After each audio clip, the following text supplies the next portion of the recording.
Ongi etorri Gutun Zuria Bilbao letren nazioarteko jaialdira. Jarraian, falta de tiempo, falta de relato solasaldia izango da Lola López Mondejar idazlearen eta Manuel Cruz filosofoaren artean. Bienvenidas y bienvenidos a Gutun Zuria Bilbao, Festival Internacional de las Letras. A continuación tendrá lugar la conversación titulada Falta de tiempo, falta de relato entre la escritora Lola López Mondejar y el filósofo Manuel Cruz.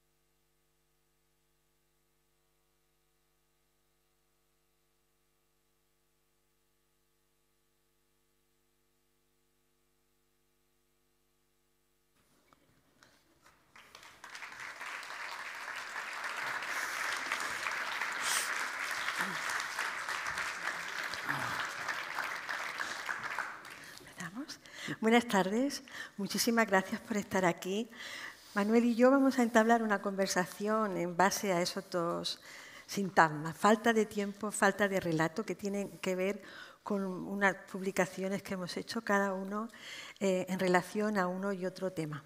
Voy a empezar yo, para empezar la conversación, hablando un poquito de la falta de relato. ¿Qué es lo que nos sucede? Que he llamado yo atrofia de la capacidad narrativa y crisis de la subjetividad. ¿Cuáles han sido los factores que han hecho que el individuo contemporáneo, y voy a empezar a llamar individuo y no sujeto, porque hablaremos de eso, ¿verdad, Manuel?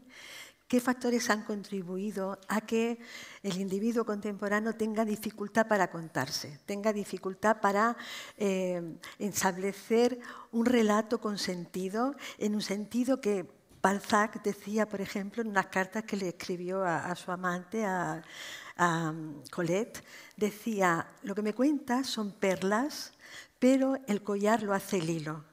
El hilo es el que hace el collar. Digamos que el relato al que yo me refiero es ese hilo que une acontecimientos de la vida.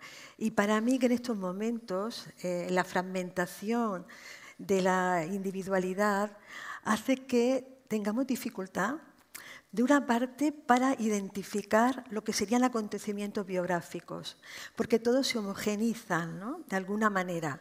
Y de otra parte, para hacer de esos acontecimientos un acontecimiento, es decir, algo memorable, algo que genere un recuerdo, que se fije en la memoria y que, por tanto, tenga capacidad para generar un relato. Y en eso yo creo que nosotros tenemos ahí algunas similitudes, ¿verdad? Sí, no, sin duda. Sin duda, yo creo que hay una preocupación compartida por esta cuestión del individuo, de la subjetividad y, bueno, la conciencia que tienen esos individuos de sí mismos. Hay un filósofo que piensa temas de la política que escribió hace no muchos años, Christian Salmon se llama, que escribió un texto en el que se autocorregía. Él había estado, digamos, insistiendo en la importancia del relato en el espacio público y se autocorrigió, autocriticaba y decía, bueno, en realidad cada vez hay menos posibilidad de relato porque lo que nos llega no son relatos, nos llegan instantáneas, nos llegan flashes, nos llegan acontecimientos de alguna forma aparentemente autónomos. Y no nos medimos con un relato, con una visión, con una secuencia. Nos medimos con el último episodio, con un episodio nada más, ¿no?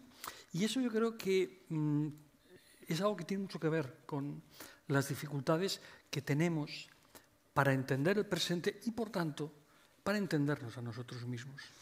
Hay una frase de Ortega, en fin, muy famosa, que a mí me parece de una lucidez enorme, ¿no?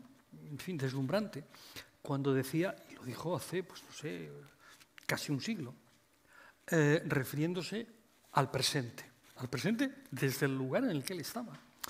No sabemos lo que nos pasa y eso es lo que nos pasa. Me parece una frase de una lucidez enorme, ¿no?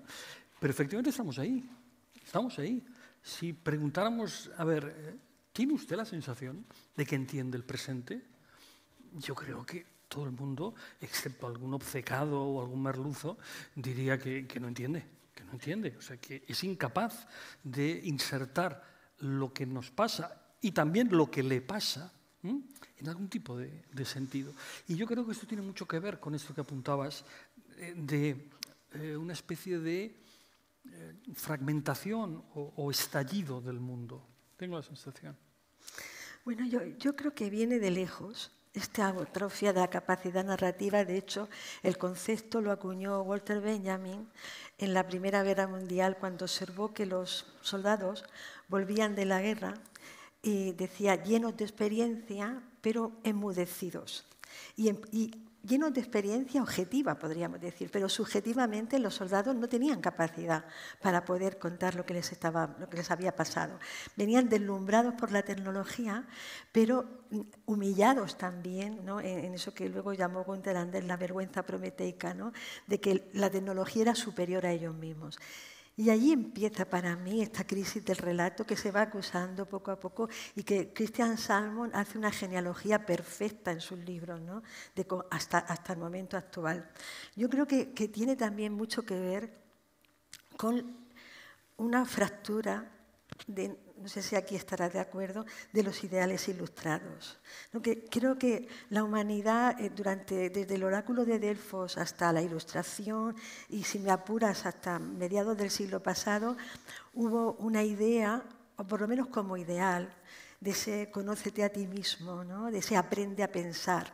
Un ideal, no es que todos los seres humanos fuéramos de repente súper reflexivos y tuviéramos una conciencia autónoma, no, pero era un ideal que de repente cayó y estamos en un momento en el que lo que ha sustituido ese ideal es la estultofilia, es la pereza de pensar. Y una pereza de pensar que nos ha hecho estúpidos, ¿no?, idiotas, en el sentido griego de no participar en la vida pública, pero también en el sentido de no tener una conciencia reflexiva, autorreflexiva. Y de ahí me parece a mí que viene esta atrofia que de pronto creo que con la aparición, con la universalización de las redes sociales, de la digitalización, se incrementa considerablemente. Bueno, a ver, planteas un tema que es absolutamente central y al mismo tiempo oceánico, ¿no?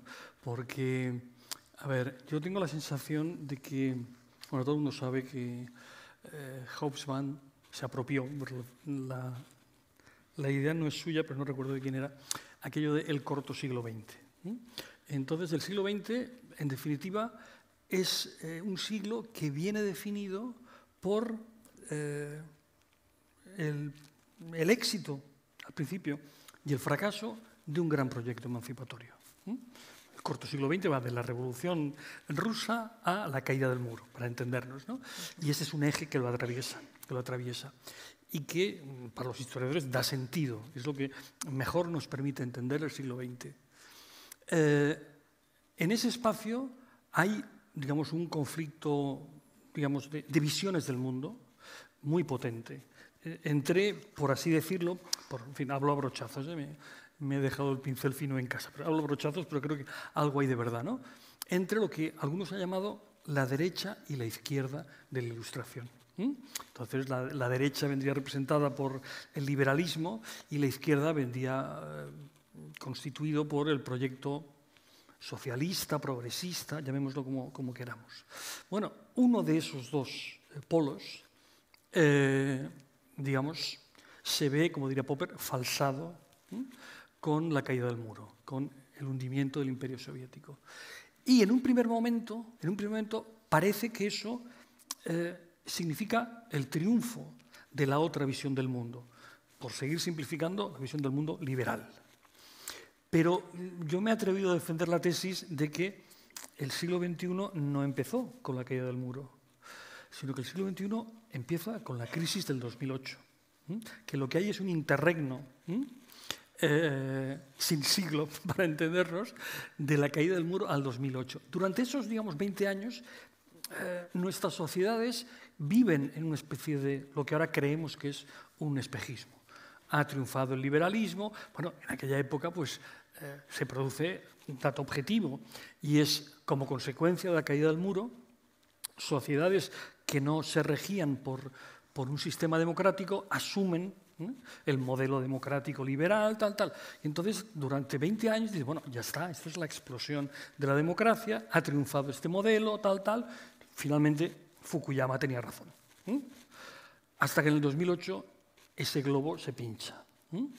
Y, digamos, el liberalismo, sobre todo el liberalismo económico, se queda, como diríamos hoy, sin relato.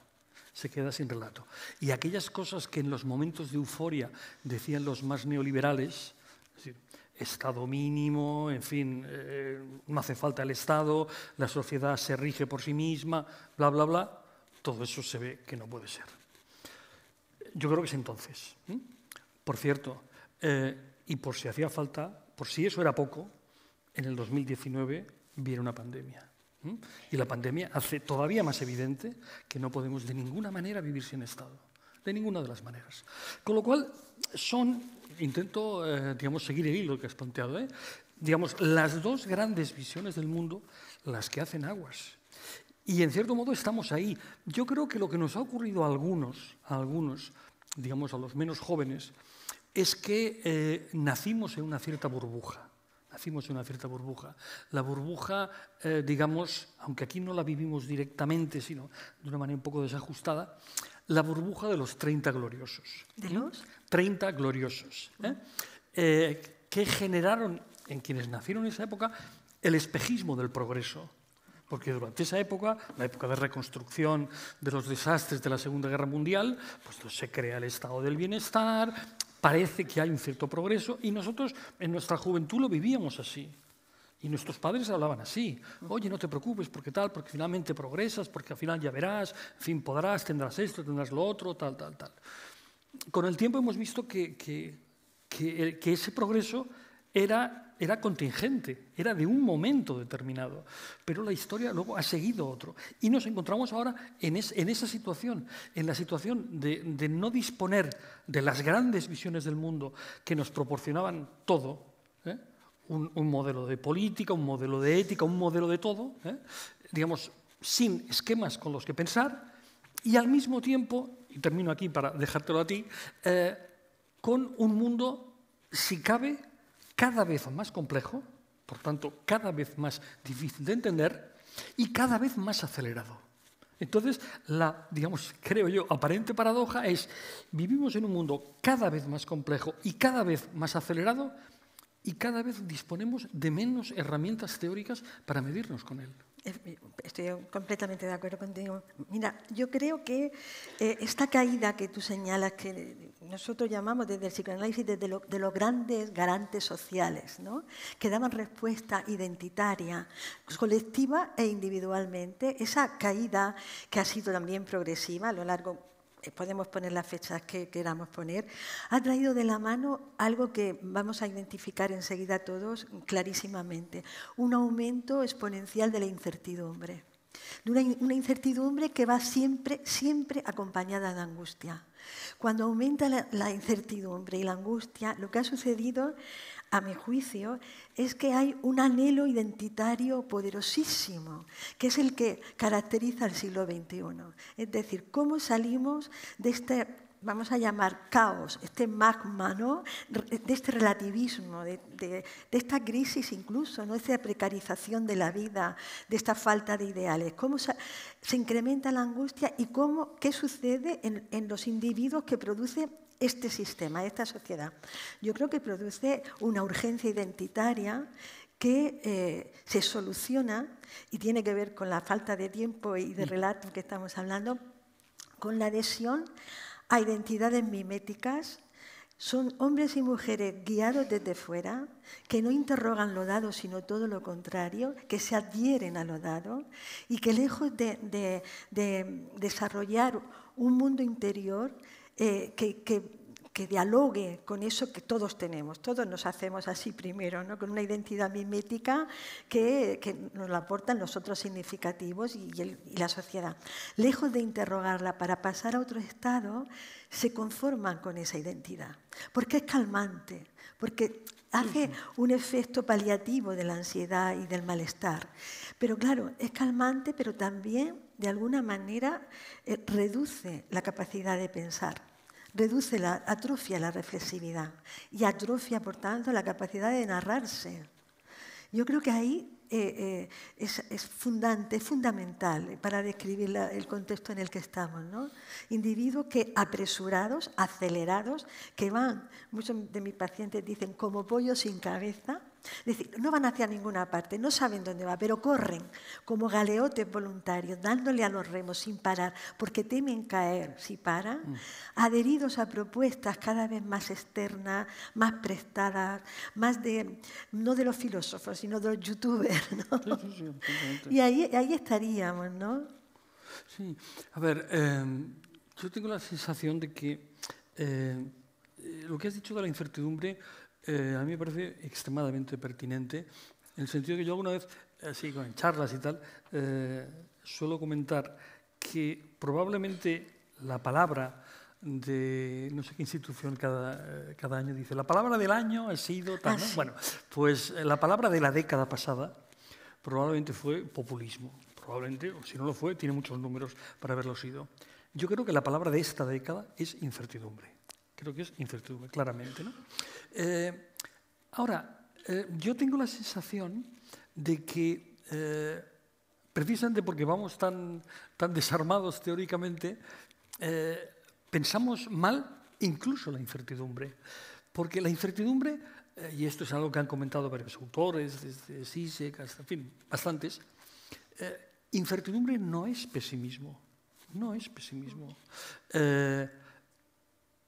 Byung-Chul Han creo que también habla de esto. Varios autores últimamente han hablado de esto, ¿no? El optimista y el pesimista, en el fondo, tienen un denominador común. Y es que creen tener claro cómo va a ser el futuro. El optimista, que va a ser bueno, y el pesimista, que esto no hay quien lo salve. La incertidumbre es precisamente, dice, no, es que esta partida no está jugada. O sea, lo que caracteriza la idea de incertidumbre es que es abierta, que puede quedar fatal por descontado, que puede salir mal por descontado. Entonces, nuestro presente es un presente de incertidumbre por descontado. Es decir, nosotros estamos, sí, como humanidad, como decía el principio de la novela de Dickens, en las mejores y en las peores condiciones. O sea, la humanidad hoy podría llegar a realizar cosas impensables en toda la historia anterior. Por ejemplo, suicidarse como especie. La humanidad se podría suicidar. Tiene medios tecnológicos para suicidarse, pero también tiene medios tecnológicos para acabar con alguno de los males que le han azotado durante toda su historia. Las hambrunas, por ejemplo. Se podría acabar con ellos. Estamos en esa situación. Las dos cosas pueden ocurrir. Por lo tanto, no tiene más razón el optimista que el pesimista, porque en realidad no sabemos quién tiene razón. Vete a saber. Aquí hay un parteaguas. Es posible que si esto es un parteaguas, estemos en el filo durante mucho tiempo. Y es posible, pues no sé, pues que no haya un desastre ecológico, pero que el desastre ecológico lo vaya intentando parar el mismo capitalismo, pongamos por caso. Vete a saber. Vete a saber, pues no sé, en este momento uno ve a las grandes corporaciones, pues en fin, haciéndose las ecológicas, por ejemplo, o las grandes industrias del automóvil haciendo coches eléctricos. Es decir, el futuro en ese sentido es obvio que está bastante abierto. Pero una cosa es cómo esté el futuro, la cosa misma que diría aquel, y otra cosa es cómo nos lo representamos, que son dos cosas distintas. Claro, tú te encuentras constantemente con personas que te dicen cómo se representa en el mundo. Y tú pensarás, bueno, oiga, señor, señora, esa representación suya es absolutamente disparatada. Da igual, pero la vive así. Entonces, mi sensación es que, y en esto coincido con unos cuantos autores, con Wendy Brown, con Emmanuel Todd, con unos cuantos más, que lo que están diciendo es... estamos ya un paso más allá del relativismo. Estamos entrando en el nihilismo. Estamos entrando en el nihilismo. ¿Sí? Puede pasar cualquier cosa y no sabemos con qué criterios juzgarla. El relativismo todavía conservaba la posibilidad de confrontar diferentes puntos de vista. Es decir, el relativismo significa que hay opciones diferentes. Y bueno, vete a saber qué relación hay entre ellas, hemos de buscar un estatuto. El nihilismo ya es tierra quemada, tierra quemada. a mí me preocuparía este nihilismo no en lo real, sino en lo mental, para entendernos, que es lo que se estuviera generalizando. Y que se generalizara no de un día para otro, sino lentamente.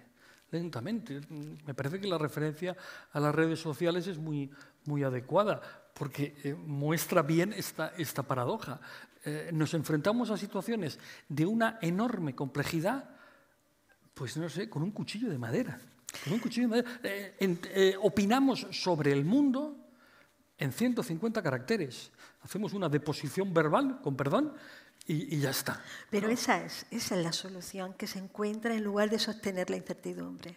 Digamos que el hombre y la mujer comunes, digamos, sostienen esa incertidumbre, no la saben atravesar y sostener, sino que encuentran una solución con lo que podríamos llamar una virtualización de la vida. Es decir, la materialidad de la vida, las condiciones materiales, que yo estoy cansada de decir, tenemos que volver a hablar de las condiciones materiales de la vida, porque somos seres con una energía limitada y si la gastamos en cómo sobrevivir, no hay posibilidad ni de pensar, ni del activismo político, ni de ese plus de energía que se necesita para crear comunidad.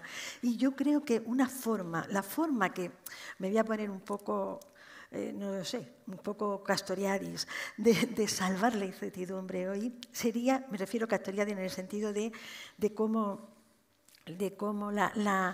el sistema político y el sistema de producción de bienes, produce productos y también produce individuos. Sí. Y en ese sistema estamos, virtualizando la vida humana. Es decir, da igual que el joven que tiene una bicicleta de globo no tenga medios económicos, si tiene un móvil en la mano que puede disfrutar ficticiamente de una fantasía de omnipotencia, de poder, de conexión, de reconocimiento también ficticio, que le va a hacer olvidar sus condiciones materiales y además le va a hacer olvidarlas de forma individualista. Con lo cual, en lugar de crear comunidad, va a ser una persona que va a perder capacidad narrativa, porque va a convertirse en una especie de loro estocástico, es decir, de máquina de hablar en un bla, bla, bla, ecolálico, sin sentido, que repite los mantras de los populismos, por ejemplo, como antes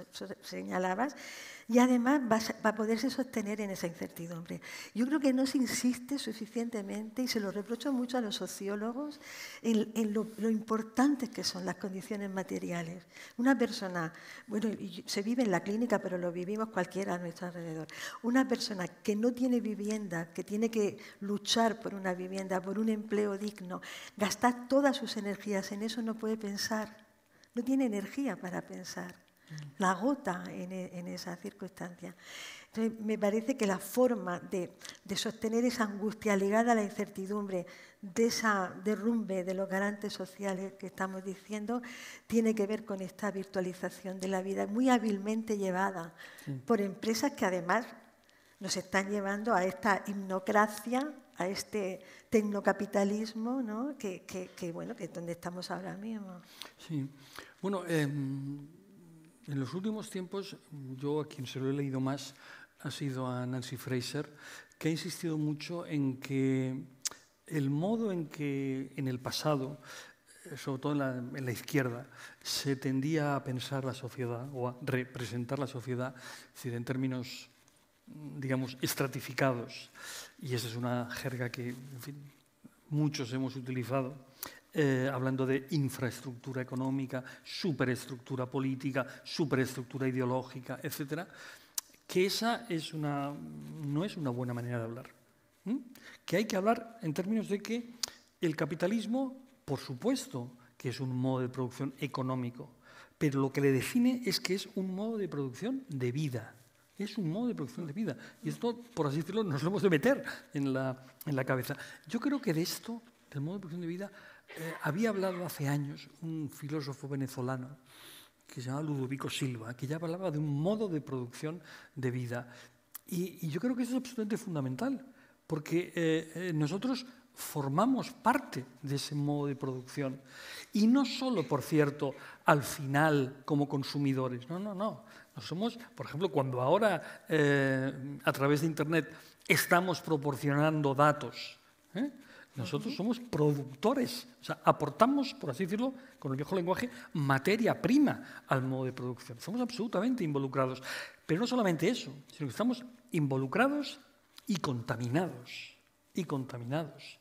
Porque yo creo que muchas veces no somos conscientes, en general, tú por descontado que sí, por el lugar en el que estás, ¿no?, de hasta qué punto los modelos, en este caso económicos, empapan nuestra vida.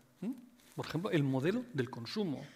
O sea, nos relacionamos con las personas como nos relacionamos con objetos de consumo.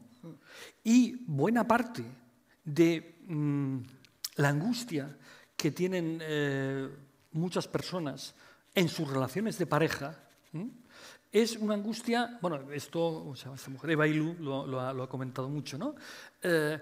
Es el mismo estupor, la misma perplejidad, la misma angustia que tiene el consumidor cuando tiene que tomar una decisión entre multitud de objetos que se le ofrecen. Entonces, claro, hay un lenguaje absolutamente anacrónico que era lo opuesto a esto en las relaciones personales, y es la media naranja. Entonces, la media naranja era justo lo contrario de este modelo. Es decir, había hay una persona, en el fondo, en fin, es una definición de urgencia, ¿no? Pero yo alguna vez he dicho, a lo mejor el ideal romántico del amor se podría describir así. Hay una persona en el mundo que es para ti. Y si das con esa persona, eso te garantiza la plenitud sexual, intelectual, todo. Bueno, pero hay una persona. Con lo cual, todo el mundo podía pensar, podía tener la fantasía de que ya he encontrado a la persona. Si se equivocaba, como decía Bertrand Russell, nadie cree más en el matrimonio que el que se divorcia, porque piensa que es que se ha elegido mal, pero si elige bien se puede volver a casar, y la institución funciona, ¿no? Bueno, pues en el fondo dice, bueno, sí, me he equivocado, pero hay una persona, a ver si la encuentro. Digamos, la cabeza le estalla a la gente en el momento que dice, no hay una persona, es una decisión tuya. Y tú has de asumir la responsabilidad. Y la responsabilidad ahora es muy compleja, porque la cantidad de objetos, en este caso de personas, susceptibles de ser deseadas por ti, en el sentido más amplio de la palabra, es absolutamente indefinido, ¿no? Y eso, claro, choca. ¿Y cómo me decido? Porque luego está la segunda parte. Si nos hemos quedado sin categorías, si nos hemos quedado sin discurso, ¿qué herramientas utilizo para decir, efectivamente, esta es la persona? No tenemos herramientas. Esto es, digamos, la profunda paradoja en la que estamos.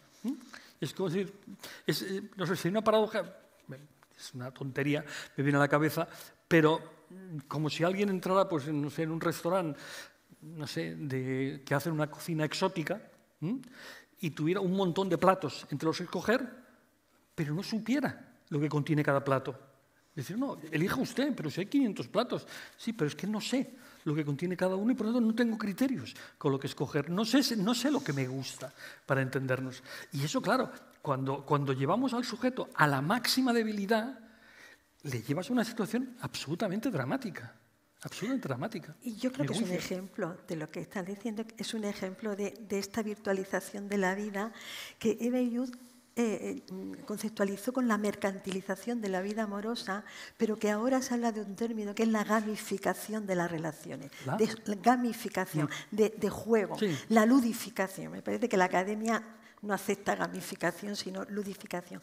El otro, el partener afectivo sexual, se convierte no solamente ya en un producto, ¿no?, en un otro funcional que tiene que encajar en las expectativas que tengo sobre él, y si no encaja, lo puedo desechar porque siempre hay otro en ese infinito catálogo, ¿no?, que a veces son las aplicaciones de citas, siempre hay otro que supuestamente va a encajar mejor que el que acabo de rechazar. Y esa gamificación me parece que tiene que ver con la virtualización de la que estamos hablando, la desmaterialización, y que trae de la mano ese otro funcional que solamente es considerado como una función, para mi satisfacción personal, trae de la mano una profunda deshumanización. Porque si el sistema nos hace objetos, nosotros también nos tratamos como objetos. Nos tratamos como objetos. Yo tengo pacientes que se someten a cirugía para estar en el mercado del deseo. Es decir, nos tratamos a nosotros mismos como objetos y tratamos al otro también como objeto. Y en ese sentido estamos en esa dinámica coste-beneficio, ¿no? Yo creo que esto es el fin del amor romántico, como el libro de Youth, ¿no? El fin o de Tamara Tannenbaum, que han hablado del fin del amor romántico. No es posible, yo diría, fíjate, a lo mejor y voy a decirlo por primera vez, no lo he pensado antes, y yo diría que es el fin de la ilusión. Podríamos decir que el fin de la ilusión, del encuentro con otro y la posibilidad de atravesar la diferencia. Porque antes había un refrán, no sé, tú te acuerdas, que era más vale pájaro en mano que ciento volando. Ahora es al revés, se ha invertido. Esto que estamos diciendo me parece que tiene más vale cientos volando que pájaro en mano, porque siempre tengo la oportunidad de encontrar otro pájaro mejor. Y a mí me parece que eso trae consigo unos efectos devastadores, ¿no? Pero hay un elemento que antes has señalado que creo que no deberíamos abandonar, Venga. que es muy importante. Y es cuando hablabas de la falta, digamos, de reflexividad de los sujetos, ¿no? Es decir, el problema, yo decía al principio de Ortega, ¿no? No entendemos lo que nos pasa, y he dicho, bueno, y no nos entendemos a nosotros mismos. Es decir, hay un déficit de autoconciencia enorme, enorme. Es decir, a la gente le pasan cosas, siente cosas, y en muchas ocasiones, como ese sentimiento es más o menos compartido, pues no problematiza su sentimiento. Y creo que es importante esa capacidad de problematizar el sentimiento, sobre todo si el sentimiento en un momento dado provoca frustración, provoca angustia. Tal. Entonces, por seguir con el hilo de lo amoroso, en aquella, para mí, interesantísima película que se llama Her, el tipo que se enamoraba del sistema operativo y tal, ciencia ficción, y todo el mundo tenía una pareja que era el sistema operativo. ¿Cuándo el individuo entra en crisis? En el momento en que le pregunta al sistema operativo, oye, ¿tú con cuántas personas tienes esta misma relación? 1723. Y se le hunde el mundo, y se le hunde el mundo. Bueno, es el momento de hacerse la pregunta, ¿y por qué se te hunde el mundo? ¿No sabías que era un sistema operativo? Claro que lo sabías. Pero de pronto, decir 1723 significa, es que le puedo decir lo mismo a un montón de personas y reaccionan igual. O sea, eres exactamente igual que muchísima gente, muchísima gente. Pero tú no crees que eres exactamente igual que eres muchísima gente. Tú estás convencido que eres especial. Y montas tu vida, y has armado tu vida sobre la base de que estás convencido de que eres especial. Hace años, no sé por qué estaba de moda esa palabra, de que tienes mucha personalidad. Tienes una forma de ser especial y que, en fin, los encantos que sean. Pero la especificidad del yo es un supuesto con el que funcionamos y lo damos por descontado. Y a mí me parece que eso es muy importante. Y como hoy tengo el día orteguiano, pues voy a mencionar otra vez a Ortega. Ortega decía una cosa que muchas veces se ha mal utilizado más que mal interpretado. Hacía aquella distinción entre ideas y creencias. Y la famosa frase, que es el nombre de un epígrafe, las ideas se tienen, en las creencias se está. Las creencias, digamos, no están a la vista. Lo que está a la vista son las ideas, pero las creencias no están a la vista. Uno no piensa sus creencias. Piensa, dice Ortega, gracias a las creencias. Las creencias le permiten seguir pensando, pero no están a la vista. Bueno, pues hay un montón de creencias acerca del propio yo que son constituyentes y que para mucha gente le guían, le ordenan su vida. Y en las relaciones con otras personas también. O sea, yo creo que a veces se pasa muy apresuradamente sobre asuntos tales como, pues no sé, ciertos mecanismos, como el mecanismo de los celos. Bueno, si un individuo se quiere, o una individua se quiere conocer, bueno, ¿a ti por qué te pasa eso? ¿Te has parado a pensar por qué te pasa eso? La educación, tal. Yo en esto soy muy socrático en el sentido de la metodología, ¿no? Es decir, ¿seguro? ¿Seguro? Seguro que es la educación. Pero la educación, dice, la educación del colegio, la educación de los padres, ¿es una cosa antropológica? ¿Es una cosa cultural? ¿Qué es? ¿No te preocupa saberlo? ¿No te preocupa conocer la raíz de eso que tanto dolor te puede llegar a producir? No te preocupa. ¿Perdón? No le preocupa. Ya no le preocupa, pero hay algo de paradójico, ¿no? Es decir, Claro, pero... bueno, te debería preocupar severamente. ¿Qué preferirías aliviarte de este dolor? Y luego la pregunta sería, ¿y qué te alivia? En el supuesto de que algo le alivie, ¿no?, a esa persona. ¿Y qué te alivia? Y sea lo que diga, ¿y por qué es eso lo que te alivia y no otra cosa? Pero es que estás hablando de un sujeto. Ahora mismo estás hablando de un sujeto que se pregunta, que reflexiona, que tiene metacognición, una autocognición, reflexividad. Y eso es lo que justamente este sistema de producción está obstaculizando. Claro, sí, estoy de acuerdo. Sí, perdón que interrumpa. No, digamos, de lo que me estoy quejando es de como eso no ocurre, el individuo se encuentra solo con la espuma de lo que sale arriba. Claro. Se encuentra con el dolor, se encuentra con el sufrimiento, y nunca mejor dicho, no se para a pensar ¿qué es lo que está, no lo profundo, qué es lo que está sosteniendo esos convencimientos? No, porque yo diría, siguiendo el hilo, que estoy completamente de acuerdo contigo, que estamos en la era de la pulsión. Es decir, si abandonamos el pensamiento, ¿no?, la ilustración, el atrévete a pensar, estamos en una era de la pulsión. Y hay una especie de elogio extremo de la vida intensa. La vida intensa es la vida del apetecer. Y el apetecer no tiene que ver con el deseo.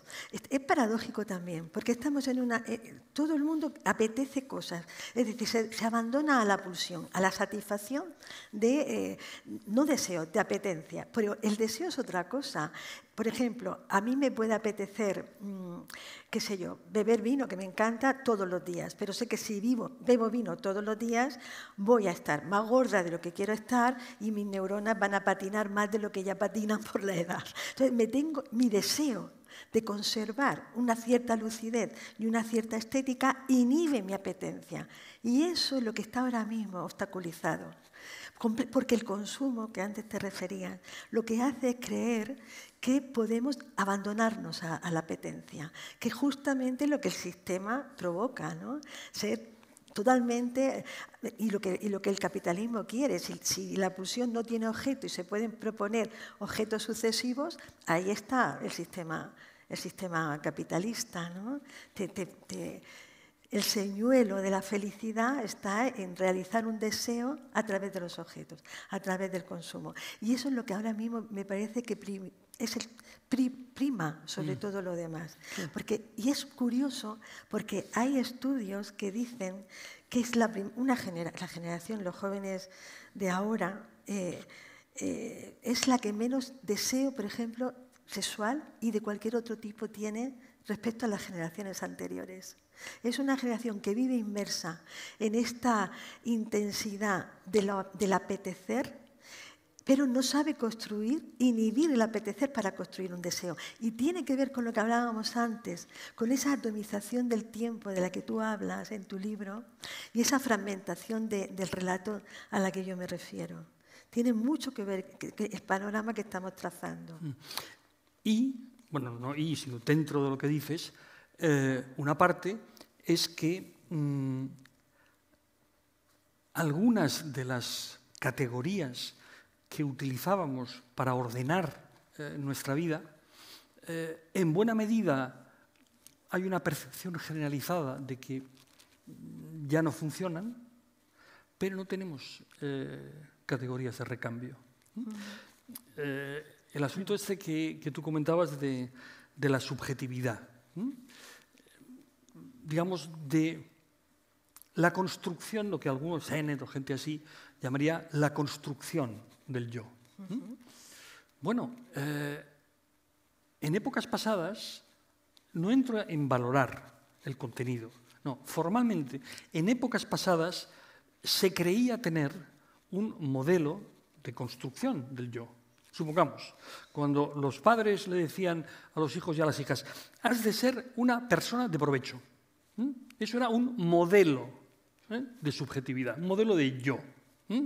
Y entonces tú tienes a lo largo de tu vida que ir modelando o cincelando un yo aceptable, reconocible, etc. Por muchas razones, tanto económicas, en fin, mercantiles, bueno, Sennett habla de estas cosas, pero son de muchos tipos, eso salta por los aires. O sea, si hoy un padre le dice a su hijo o hija adolescente, oye, vas por mal camino, tú lo que tienes que hacer es hacerte una persona de provecho. Bueno, lo mejor que le puede pasar es que se carcajeen, mejor. Y la otra posibilidad es que no entiendo lo que me estás diciendo. Es que no entiendo lo que me quieres decir. Estás pensando un modelo que ya no es el caso. Bien, ¿de acuerdo? Aceptemos que no es el caso. Aceptemos que el modelo del yo de provecho, dibujado por gente como Sombart en el burgués, bueno, ¿qué era una persona de provecho? El burgués, el modelo del burgués. El burgués, en fin, padre de familia, en fin, esposo ejemplar, católico o religioso, protestante, lo que sea, pero en fin, conservador. Eso era, digamos, hacía una especie de albondigón, ¿no? Coherente, ¿no? Todo eso es obvio que ya ha estallado y ya lo sabemos. ¿No? No hace falta repetir que las relaciones personales, bla, bla, bla. O sea, esto más, hay incluso cosas del lenguaje cotidiano que muestran que eso ya no funciona en absoluto. Pero no tenemos una idea alternativa para pensarnos a nosotros mismos de una forma, digamos, unitaria, aunque sea provisionalmente unitaria, pero al mismo tiempo lo necesitamos. Porque esa es la cuestión, lo necesitamos. Ha habido muchos autores que han hablado de la fragmentación del yo. En la década de los 80 se puso de moda, o tuvo mucho impacto, un libro de un tal Derek Parfit que titulaba Razones y personas. Y entonces él decía que lo que hay son múltiples yoes. Y a lo largo de la vida, pues hay múltiples yoes. Claro, el argumento, dices, bueno, sí, es posible que haya múltiples yoes, pero ¿el individuo se piensa a sí mismo en términos de múltiples yoes? ¿Siempre? ¿Le sirve ese modelo o no? Yo creo que le sirve a medias, en ocasiones, depende. Claro, cuando uno tiene, pongamos por caso, un cierto sentimiento, no sé, de culpa, pues poder decir, no, ese era un yo anterior. Entonces, uno se podría sentir totalmente liberado de la culpa porque ese era otro yo distinto. Pero cuando no se trata de eso, y a veces ponía el ejemplo que se repite cada año, premios Goya tras premios Goya, se repite, cuando alguien tiene que celebrar algo, entonces no habla en términos de fragmentación del yo, sino habla en términos de continuidad del yo. Yo desde siempre he querido, yo desde siempre he pretendido, yo he luchado contra, pero he conseguido. Es decir, que cuando vienen bien dadas, la gente le gustaría poder disponer de un modelo unitario, lo cual significa que deberíamos decidirnos, porque el modelo unitario también debería entonces permitirnos asumir, por ejemplo, los propios errores, la propia responsabilidad. Es decir, por intentar resumir, yo creo que sin duda han entrado en crisis las visiones globales del mundo, de la vida, de la historia, etc. Pero creo que sería un error dar por descontado que todas las nociones que iban incluidas en esas visiones del mundo debemos desecharlas también. Y termino con un ejemplo muy claro, ¿no? La identidad colectiva. Yo creo que de la identidad colectiva, simplifico muchísimo, disculpadme, hay un uso aceptable y un uso inaceptable. Para mí, una identidad colectiva que sirva para cohesionar a un grupo, para hacer sentir a los individuos que forman parte, pues no sé, de un proyecto común, histórico, cultural, tal, no tengo nada que objetarle. Una identidad colectiva que sirve no para cohesionar, sino para excluir, esa ya me gusta menos, o no me gusta nada, mejor dicho. Entonces, no se trata de decir, es que no me sirve la identidad. Bueno, depende de cómo la uses. Un ultimísimo ejemplo, la autoridad. Hombre, el concepto de autoridad es curioso porque desde hace un tiempo, cuando la gente es un cierto tipo de gente con un pasado progresista, se sienten la obligación o el remedio, sin remedio, de utilizar el concepto de autoridad, enseguida dice, bueno, pero no autoritarismo, no te vayas a confundir. Bueno, pues no nos confundamos. O sea, la autoridad impregnada de autoritarismo es un concepto no deseable. Pero la autoridad, es decir, el valor atribuido por los otros a alguien, tú tienes autoridad, no porque tengas poder, ya sabemos que esto es una vieja distinción, sino porque los demás te atribuyen méritos para eso, ¿ese es un concepto indeseable? Yo creo que no. Entonces creo que lo que probablemente nos va a tocar es volver a pensar muchas de las categorías heredadas. Bueno, vamos a dejar que, ¿Sí? que participe, vale. ¿os parece? Por favor. Que participe el público. No vemos nada. Hemos hablado muchísimas cosas y podríamos seguir. Sí. Es que yo no alcanzo a ver si hay una mano alzada, no sé si los organizadores lo ven. Ahora.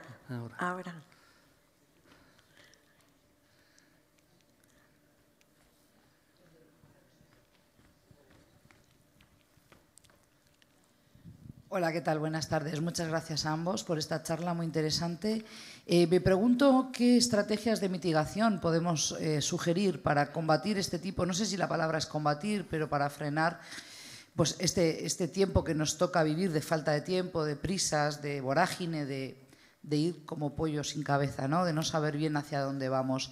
Porque también parece que está todo dicho, ¿no? O sea, en esto como que no hay nada muy nuevo que podamos sugerir y yo veo que eso lo trasladamos también a los jóvenes, que bueno, a veces se suele decir, es que no quieren nada con la vida, es que no nos dan esperanza. La pregunta para mí sería, como profesora que soy, ¿qué esperanza le estamos dando nosotros como adultos a ellos también, ¿no?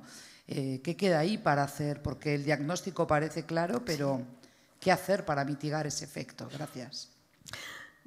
¿Respondo yo? Bueno, yo también coincido contigo en que hay un consenso enorme en el diagnóstico y tenemos muy pocos recursos para transformar porque la socialización de los jóvenes, que tú eres profesora, me parece que los agentes de socialización que antes eran la familia y la escuela ha disminuido muchísimo su importancia a favor de las redes sociales, que son súper poderosas. Es teórico lo que te voy a decir porque no hay tiempo, pero yo creo que hay un concepto que me gusta mucho de Morizot, de Baptiste Morizot, que es la diplomacia de las interdependencias y que parte de la idea, cómo trasladamos la idea de la vulnerabilidad. Yo creo que frente a este egoísmo o narcisismo individualista que estamos describiendo y que todos pensamos que es así, debemos oponer una idea justamente de que somos seres vulnerables y que nos necesitamos unos a otros.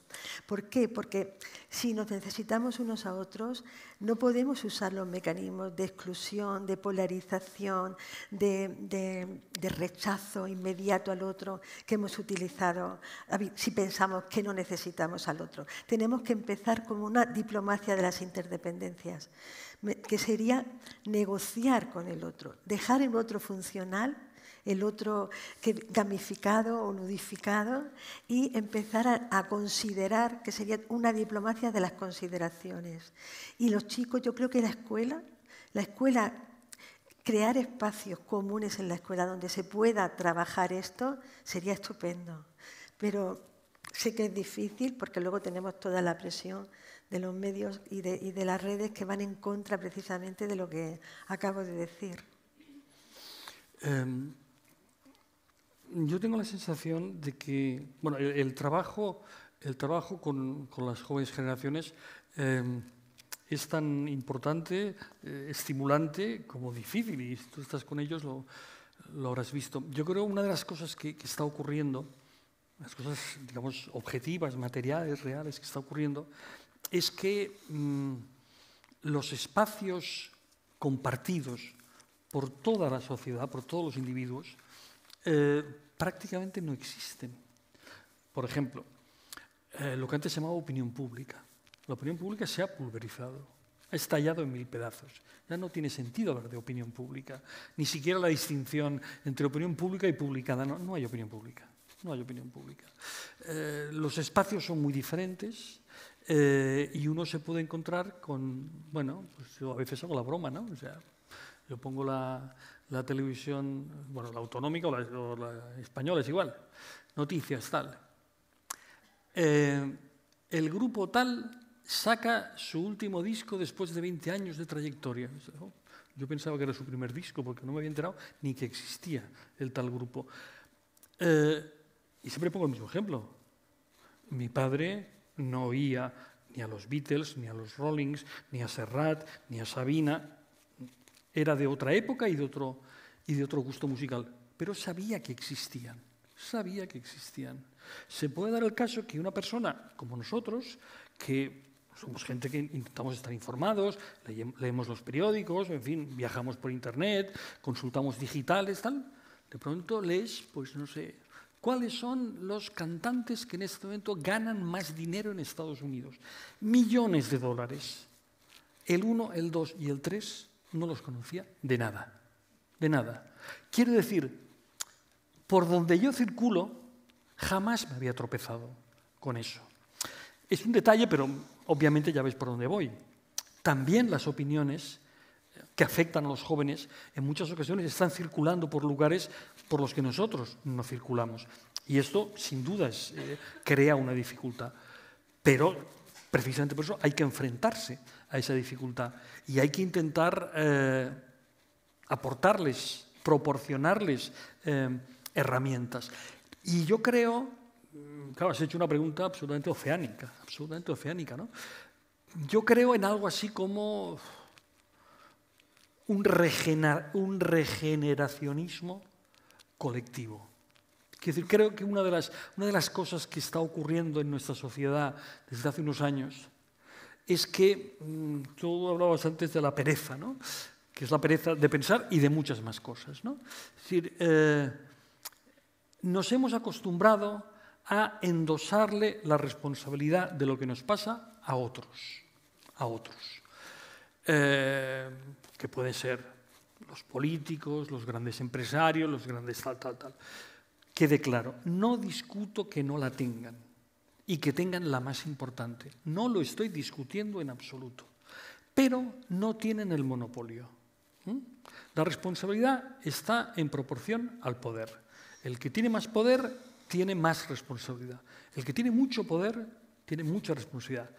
Y el que tiene poco poder tiene también un poco de responsabilidad. Un poco de responsabilidad. Y creo que nos hemos abandonado mucho a esto. Por ejemplo, como ciudadanos, nos hemos abandonado mucho a esto.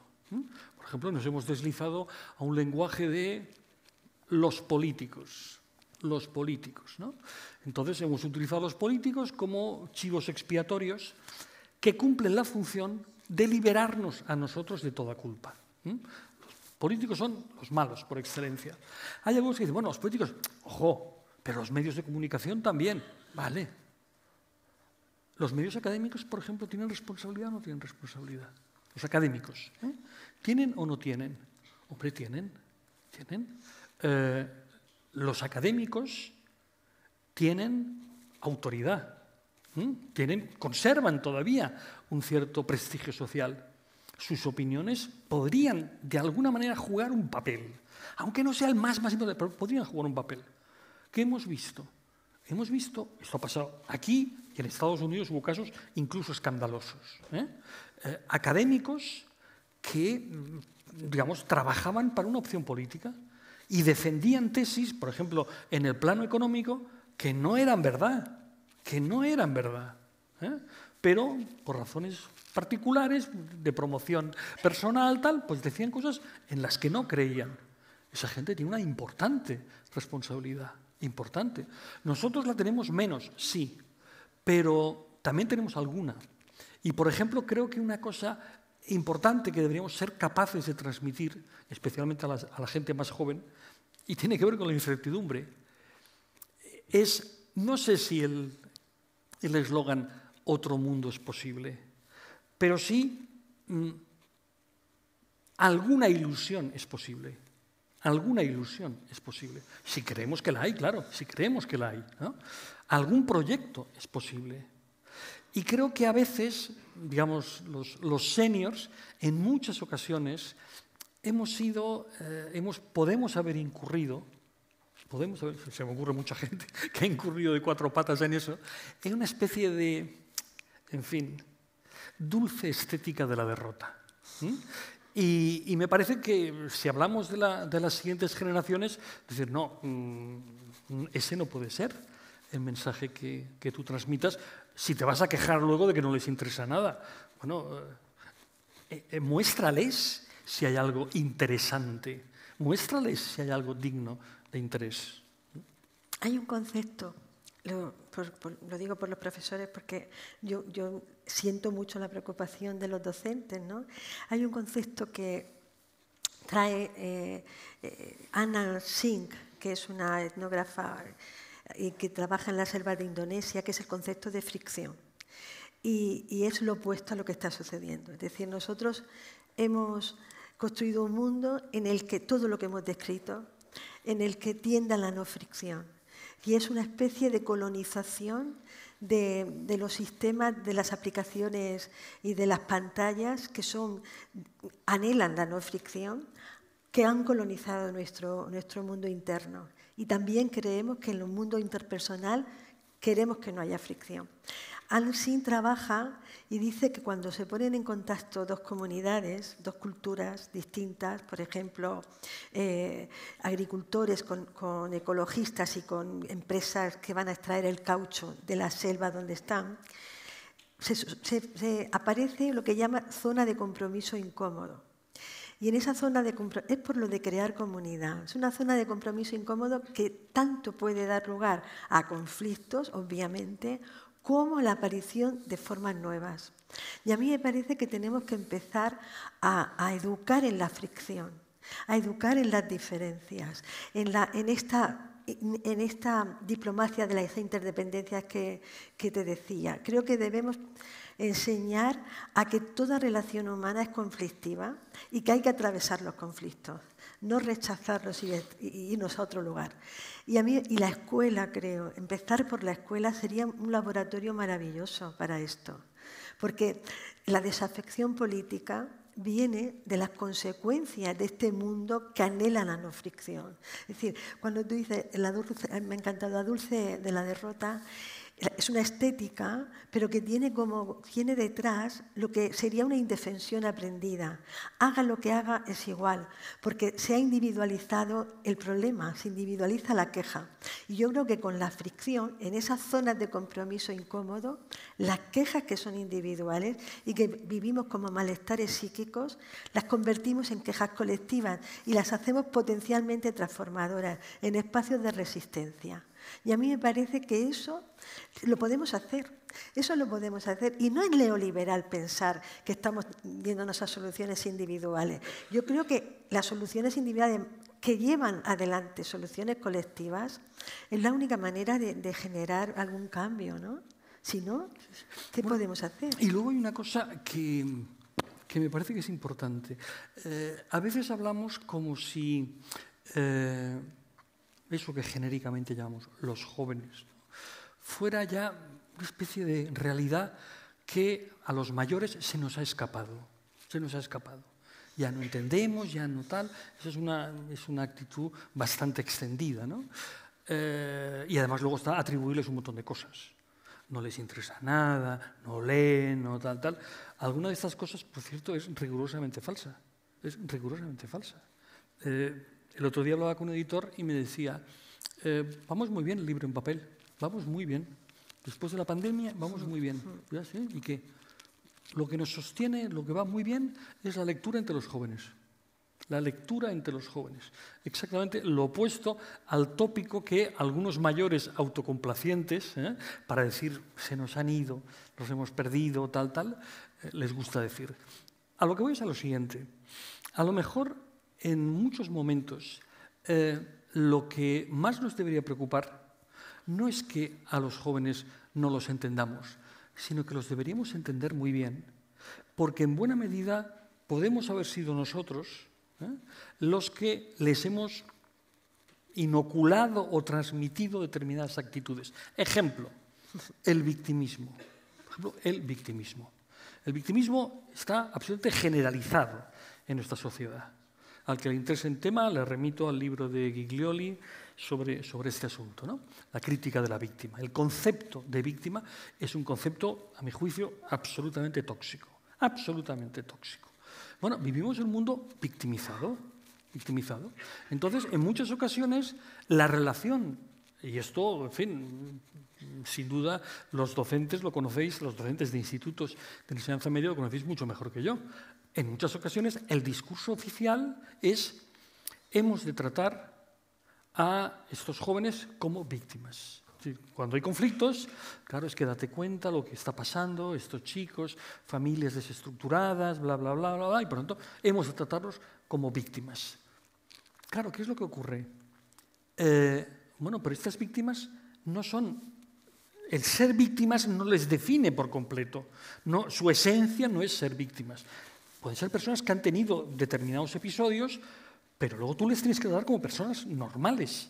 Y por tanto, tú has de plantear el asunto de ¿quién se hace cargo de las víctimas de las víctimas? Es decir, cuando esos chicos conflictivos, tal, provocan en muchísimos profesores y profesoras muchísimos casos de depresión, esas son víctimas de víctimas. O agresores. O de agresiones. ¿Quién se hace cargo de eso? Bueno, hemos de tener discurso para pensar eso. Porque si no lo tenemos, lo van a tener otros. Lo van a tener otros. Y hay muchos que andan diciendo, es que ahora los chicos se nos han hecho de extrema derecha, tal. Bueno, pensemos qué está pasando. Les hemos proporcionado una explicación de lo que está pasando, de cómo se tienen que comportar, qué es lo que se les puede exigir, cómo se les puede ilusionar. O, por ejemplo, sí, claro, es que tú eres una víctima y tal, con lo que ha pasado a tu familia desestructurada, tal. Mira, vete un día a casa y ya está. No, porque luego tienes al profesor deprimido, angustiado, tal. Hemos de pensar la totalidad. Hemos de pensar el vínculo, no pensar en términos de la esencia víctima o la esencia víctima. Hemos de pensar eso. Y si no pensamos eso, no vamos a entender nunca nada. Y desgraciadamente, y eso es muy, muy de esta sociedad, ponemos el concepto por delante, o lo que es peor, la etiqueta por delante, antes de pensar, en vez de pensar la realidad. No inferimos las categorías del análisis de la realidad, sino que nuestra categoría previa tutela la realidad. Y no nos planteamos las situaciones con toda su conflictividad. Yo esta mañana estaba escuchando a una mujer, en fin, feminista absolutamente por encima de toda sospecha, y en un momento dado de su discurso decía, hombre, es que no puede ser que en esta sociedad estemos considerando que un preso que ha cometido los crímenes más atroces se puede regenerar y un votante de Vox no. No puede ser. Quiero decir, o tenemos la misma actitud o si no, nos estamos haciendo trampas al solitario. Nosotros no hace falta decir previamente estoy en contra de ETA, ya lo sabemos. Pero cuando yo ponía el ejemplo este de los celos, decía, oye, si no hay ninguna duda de qué comportamientos son absolutamente condenables, rechazables, abominables, todos los adjetivos que queráis. Pero cuando una persona termina con su propia vida porque no soporta ese registro, ahí está pasando algo muy grave que deberíamos intentar entender. Y nos conformamos con una explicación de pacotilla diciendo, bueno, el perro del hortelano ni come ni deja comer, cree que las personas son de su propiedad. Bueno, eso es una parte. Pero que eso pueda sobre su propia supervivencia, esa persona tiene ahí una zona oscura en el fondo de sí que deberíamos intentar iluminar para entender, porque si no vamos a estar dando palos de ciego una y otra vez. Y esta es una sociedad que da muchos palos de ciego, Y es muy curioso cómo a veces, y esto supongo que es es políticamente de lo más incorrecto, pero es muy curioso cómo nuestra sociedad, frente a ciertas situaciones, no cae en la cuenta de ciertas cosas, ¿no? Podría poner ejemplos diversos, ¿no? Pero supongamos, para no poner el ejemplo de la violencia machista, que es muy delicado, en fin, no quiero levantar innecesariamente, distraer distraer con una mala interpretación. Pongo otro ejemplo, de donde yo vengo, ¿no? De Cataluña. Últimos datos de las encuestas del CEO, que es como el CIS catalán, ¿no? El uso del catalán retrocede. El uso, no el conocimiento. El uso del catalán retrocede.